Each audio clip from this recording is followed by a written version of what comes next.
Sans doute l'apôtre Paul, au début de sa mission, a-t-il cru à sa proximité. Mais dans la suite, ses écrits et ses actes prouvent qu'il était revenu de cette vision des choses. Or, l'évangile de Matthieu se compose très certainement après la mort de l'apôtre Paul. Les fidèles qui avaient cru à l'imminence de la parousie avaient dû, à ce moment, comme l'avait fait Paul, changer d'avis. Qu'on ne se laisse pas égarer par des expressions telles que les derniers temps, les temps nouveaux. Il s'agit des temps messianiques inaugurés par Jésus.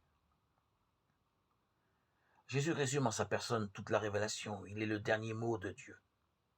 Cela n'implique pas que ce mot ne puisse se dire au cours de siècles et de siècles. Enfin et surtout, rien n'indique dans le discours sur la montagne que la prédication de Jésus corresponde à une crainte ou à une tension violente en vue de l'effort suprême.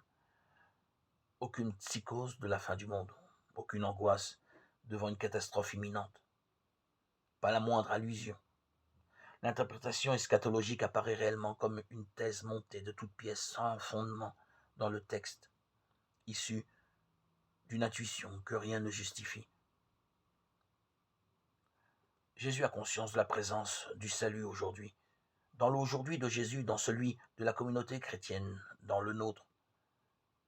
C'est un aujourd'hui qui englobe tous les temps.